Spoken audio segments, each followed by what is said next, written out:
निवेश की दुनिया का अगर कोई फ्लेवर ऑफ द सीजन है तो वो है आईपीओ। और अगर आप भी आईपीओ में पैसा लगाते हैं या लगाना चाहते हैं लेकिन पैसा डबल करने वाले वॉरी एनर्जीज के आईपीओ में निवेश करने से चूक गए हैं तो भी परेशान होने की जरूरत नहीं है, क्योंकि आपके लिए एक और बड़ा आईपीओ आ गया है और ये है एफकॉन इंफ्रास्ट्रक्चर लिमिटेड का आईपीओ। पैसा लगाने से पहले जान लीजिए एफकॉन इंफ्रा आईपीओ के प्राइस बैंड से जुड़े और जीएमपी तक की 10 अहम बातें जो आपके इन्वेस्टमेंट के डिसीजन को आसान बनाएंगी। तो पहली जरूरी बात ये कि कब खुल रहा है आईपीओ। शाहपुर पालुंजी ग्रुप की दिग्गज इंफ्रास्ट्रक्चर और construction company Afcons infrastructure limited का आईपीओ 25 अक्टूबर यानी शुक्रवार से खुल रहा है, जिसमें 29 अक्टूबर तक बिडिंग की जा सकती है और आईपीओ में अलॉटमेंट बुधवार यानी 30 अक्टूबर से शुरू होने का अनुमान है। एफकॉन शेयर की लिस्टिंग बीएसई और एनएसई पर 4 नवंबर को हो सकती है। अब आते हैं दूसरी सबसे इंपॉर्टेंट बात, प्राइस बैंड। तो एफकॉन इंफ्रास्ट्रक्चर लिमिटेड ने अपने आईपीओ के लिए 440 से 463 रुपए का प्राइस बैंड तय किया है।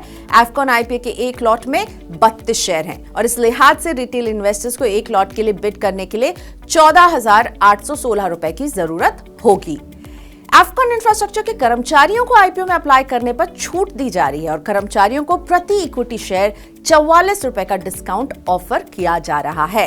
अब आते हैं चौथे पॉइंट पर कि इस आईपीओ का साइज क्या है। तो एफकॉन आईपीओ का साइज 5,430 करोड़ रुपए है और आईपीओ में फ्रेश इक्विटी और ऑफर फॉर सेल यानी ओएफएस दोनों शामिल है और आईपीओ में 1,250 करोड़ रुपए के फ्रेश इक्विटी शेयर जारी किए जाएंगे, जबकि प्रमोटर गोस्वामी इंफ्राटेक की ओर से 4,180 करोड़ रुपए के शेयरों की बिक्री होगी। अब फिफ्थ पॉइंट में कुछ और डिटेल्स।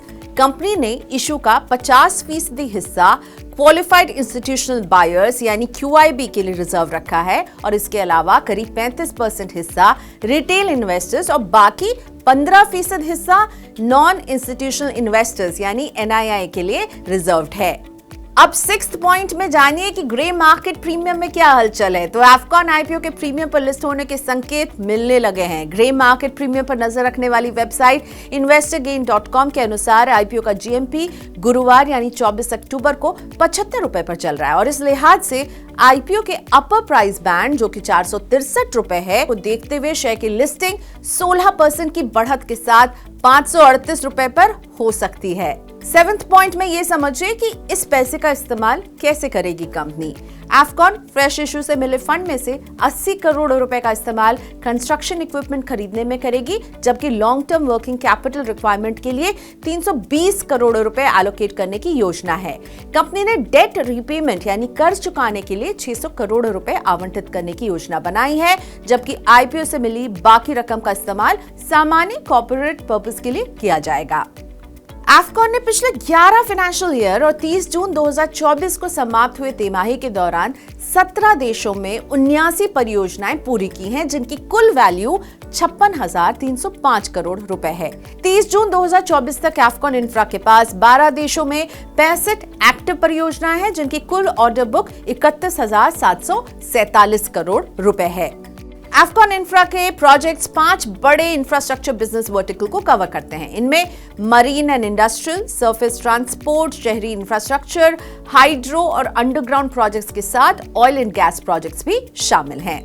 10वीं और जरूरी बात, एफकॉन इंफ्रा की बड़ी प्रोजेक्ट्स में जम्मू कश्मीर में चिनाब रेलवे ब्रिज जो दुनिया का सबसे ऊंचा सिंगल आर्च रेलवे ब्रिज है, हिमाचल में अटल टनल, जम्मू उधमपुर हाईवे जैसे तमाम प्रोजेक्ट शामिल हैं। कंपनी के बड़े बड़े प्रोजेक्ट्स विदेश में भी चल रहे हैं और इनमें शामिल हैं जाम्बिया में लुसाका सिटी डीकंजेशन प्रोजेक्ट और घाना का रेलवे प्रोजेक्ट। वित्त वर्ष 2023 में एफकॉन के ऑपरेशन से कंसोलिडेटेड रेवेन्यू 14% बढ़ी थी और ये 12,637 करोड़ को पार कर गई थी, जो इससे एक साल पहले 11,018 करोड़ रुपए पर थी। इस दौरान कंपनी का नेट प्रॉफिट करीब 15% बढ़कर 410 करोड़ रुपए से बढ़ गया है, जो वित्त वर्ष 2021-22 में 357 करोड़ के आसपास था। हम सबको पता है सरकार का इंफ्रास्ट्रक्चर पर अच्छा खासा फोकस है और ऐसे में अगर एफकॉन इंफ्रास्ट्रक्चर सरकारी समेत अन्य नए कॉन्ट्रैक्ट्स हासिल करने में कामयाब रहती है तो ये उसके बिजनेस फाइनेंशियल स्थिति के लिए अच्छा रहेगा। एफकॉन का जीएमपी लगातार बढ़ रहा है, जो इसके अच्छे प्रीमियम पर लिस्टिंग के संकेत भी दे रहा है।